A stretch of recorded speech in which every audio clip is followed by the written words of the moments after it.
Good afternoon, guys. I have officially run out of ways to describe how this World Cup has gone. And if I was to truly describe what I feel about this World Cup and how it's gone, I'd have to say, pardon my French at every sentence, because I just ran out of words about how good this World Cup has been, which might explain the slight absence for the quarterfinals before this when I couldn't preview any of the games. So apologies for that if you guys were looking forward to it. But it's a fresh start today. It's a new day. Good afternoon, guys. I'm Suyash this side, and I'm going to be previewing the game between France and Belgium, two of the most touted and favorite sides to win the World Cup before the tournament. Of course, there were others as well. Small story and small cases of teams like Brazil and Spain being knocked out of the World Cup. But in France and Belgium, you have arguably two of the most strong teams remaining on paper in this tournament. There's going to be a lot of French going around on the pitch tonight because, of course, it's almost a derby game. It's almost a game between friends, between pals. It's a Premier League derby. There's so many subplots to this game that I run out of words once again to describe how it's going to be. Hey Nikhil, thanks man. I think the inspiration for this haircut was you. But yeah, so France and Belgium, right? We have such attacking talent on display in this World Cup today. You have the likes of Paul Pogba, Antoine Griezmann. On the other hand, you have the likes of Kevin De Bruyne. You have Romelu Lukaku, who's been doing so well in this World Cup. And it's going to be an exciting game because you're going to see a clash of styles. You're going to see an attacking style versus a more pragmatic style. Of course, most teams in World Cups tend to adopt the fact that we're going to play conservative football and we're not going to be too adventurous, and Roberto Martinez in fact said earlier in the tournament that if you expect to see a 5-0 then don't come and watch games in the World Cup because there's so much on the line and teams are playing for so much. But the clash between France and Belgium is even more intriguing because of that fact, because of the fact that you have such attacking teams, and when they clash against each other, how are you going to set up and how are you going to be pragmatic about going forward and not conceding goals? And if you're going to be pragmatic, is it actually a good thing to do so? Because you have such attacking talent, you might as well play to your strengths. Thanks Kutti. I'm going to wish Mom a happy birthday. Mom, if you're watching this, Nikhil wishes you a happy birthday, of course. But slight digressions aside, alright, Shivankar goes, hoping Belgium will surprise the French. I hope Belgium will surprise the French too, because this is Belgium's golden generation of players, and England in the past has had a golden generation of players, but it's not. We all know how that worked out, and we all know how those players got along well. Of course, it's another story altogether that their so-called low-key generation of players have actually gone on and reached the World Cup semi-final, and that's going to be the other clash between England and Croatia tomorrow. But more on today's game. I'm going to read out an excerpt now, which aptly describes how this game is going to be. Tuesday's World Cup semi-final pits 1998 winners France against the golden generation from neighbours Belgium. Both teams were among the pre-tournament favourites, but only one can reach the final.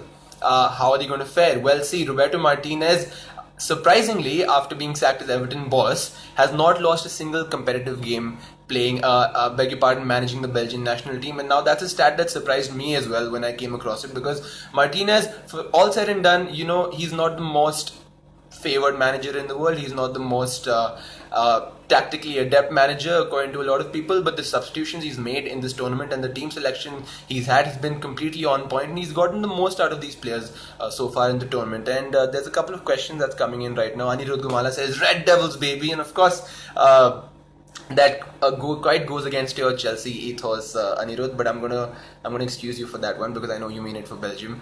But Shubhankar asks, do you think the Belgian midfield can outplay their French counterparts? And the other Shubhankar Verma says, Belgium definitely surprised France, bro. See, I am not putting a wager on this, and I'm not willing to put my neck out on the line because there's just it's too hard to pick between these two sides. But Shubhankar, do I think that the Belgian midfield can outplay their French counterparts? I'd say yes, because of the way Kevin De Bruyne has been playing, and simply because of the way Mauro and Fellaini and of course Axel Witsel have slotted into that midfield. And if you look at Fellaini's and Witsel's role, it's more of a disruptive role. It's more about breaking up play and then kind of maybe feeding the ball wide either on the left to Hazard or to Kevin De Bruyne, who can carry on running with the ball. And of course we saw what De Bruyne can do against Brazil in the last game when Lukaku burst through that midfield. De Bruyne made that perfect run, and it was interesting because De Bruyne and Lukaku actually switched positions diversions in that play. You'd imagine that De Bruyne would be the one running with the ball through the middle of the pitch and Lukaku would be going up top, but exactly the opposite happens. So it just goes on to show and display how well these sides adapt to counter-attacking formations and how well drilled they are, in fact, while counter-attacking.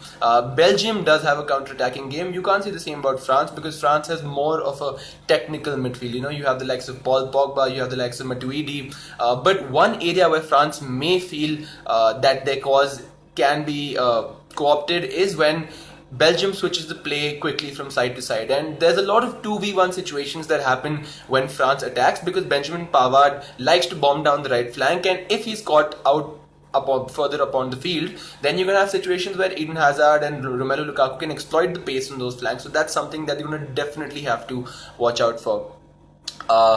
Nikhil asks, the real question is, how will the Belgian defense handle the French forwards? Those boys are lit at the moment. But then, Nikhil, so are the Belgians, right? So is Lukaku, so is Hazard. So the fact that we have, again, two attacking sides on display, just I am tending to think that it's going to be an attacking game, and both sides are going to have plenty of chances.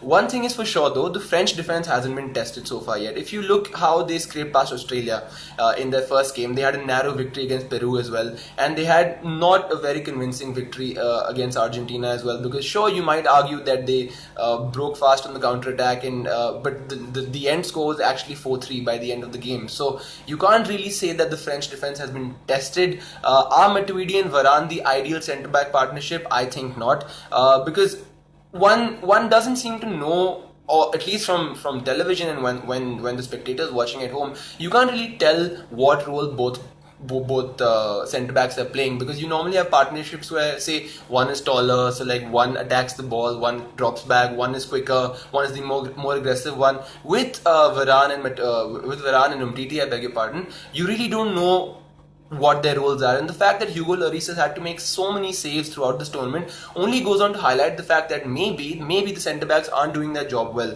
Today it's going to be tested against the Belgian forward line, and there's a few more questions that I have now. As opposed to Kante, Pogba and Draxler, Shubhankar and Matuidi, of course. He goes on to say, I think the Belgian defense is more than capable, Nikhil, and of course you guys can have your sort of private chat over here while I then try and make sense of everything that's happening over here. Nikhil goes, I think Neymar rolls around less than Shubhankar Mathur. I haven't seen Shubhankar Mathur rolling around a lot, to be fair, and his season's been curtailed by a couple of injuries, which I'm sure are going to heal very, very quickly, and he's going to be back on the pitch very soon. Sanket asks, your take on importance of Giroud in today's game. Oof. Massive. Giroud is that one player that most opposition fans and people who don't follow Arsenal and France tend to underestimate and not understand what he really contributes to a team. But I think Giroud is a fantastic player. I think you just have to go and see how much he's done for France and how much he's done for Arsenal in the past to see that he's an impact player. And it would be the most cliched thing to say that, of course, look, he's a plan B and he offers us something different. But he's more than just that. He has a brilliant touch. He can put in a good cross. He's good with the ball at his feet. His vision is so underestimated, because Giroud is looked at as that finisher and making those runs, but he's made such delightful passes this World Cup. Then I won't be surprised that Giroud actually comes on and changes the game going forward. Another interesting subplot today, guys, is alright, Shubhankar says, let's not digress, I'm rooting for the Belgians, let's go Red Devils. Yeah, it kind of fits in properly with the club team you support as well, right, Shubhankar? So Belgium looks like a convenient team to support. Now I'm just pulling your leg. I know you've been supporting Belgium from the first game of the World Cup this time. But interesting subplot that we have over here today is that Thierry Henry, who is assistant coach, of course, to Roberto Martinez in the Belgian camp, will be plotting France's downfall. And is it a win-win for him today? I don't know, because considering how fierce a competitor he was in his playing days, he's going to want Belgium to go over the line. Of course, you might say that the French are going to be happy to get one over their ex-player. Didier Deschamps actually won the World Cup playing alongside Thierry Henry and in 1998, and he'll actually be hoping to become only the third person in history, I beg your pardon, to both to win the World Cup both as a player and as a manager. So that's about one of the things that Deschamps is planning or at least hoping to do well in this World Cup. What about Henry? What about Henry? Because so much has been already written about Henry, Sanket, and Toby Alderweireld was actually saying that Thierry Henry tells the whole Belgian squad tales about his playing days and about how he used to go around doing things, and that really inspires the whole team. And the fact that a figure like Henry is at the back of affairs and in the background in the dressing room can really help and motivate a team go out and perform on the pitch, and that's exactly what we've been seeing in this World Cup so far. But again, the stat that completely blows my mind, I beg your pardon, is that he has not lost a single competitive game since taking over as the manager of the Belgian team, Roberto Martinez. And Martinez was bantered around quite a bit at Everton, but this might just be the time he takes the Belgian golden generation to fulfilling their potential and winning the World Cup. Finally, guys, I'm just going to read out a few stats for you. This will be the 74th meeting in all competitions between France and Belgium. France have won 24 times to Belgium's 30. Wow, now I didn't expect that. I would definitely have thought that France has the upper hand over Belgium, at least when it came to head-to-head games. But then, of course, I'm not taking into account the fact that Belgium dominated European football for a good part of the 70s and 80s, and they were a force to reckon with, maybe even more so than France back in those days. This will be the first competitive meeting between France and Belgium since the 1986 World Cup, when France won 4-2 in the third place playoff. So France have, of course, bragging rights, at least as far as it comes to the World Cup. France have won both World Cup meetings against Belgium, winning 3-1 in the first round in 1938 and 4-2 in the third playoff match in 1986. Belgium won 4-3 the last time they met France in a friendly in Paris in 2015, and this is only Belgium's second appearance in the World Cup semi-finals, losing to eventual winners Argentina in 1986. Can the golden generation do it this time? I think they can, but it's going to be a very tight and even match. Again, like I said, I'm not willing to put my neck on the line and see and actually predict which team is going to go out and do so. I'm going to leave the entertainment to you guys and see and enjoy the game tonight, and hopefully we see the deserving team come out on top in the end. Till tomorrow, guys, where I preview England versus Croatia. It's goodbye. Enjoy the game. See you guys.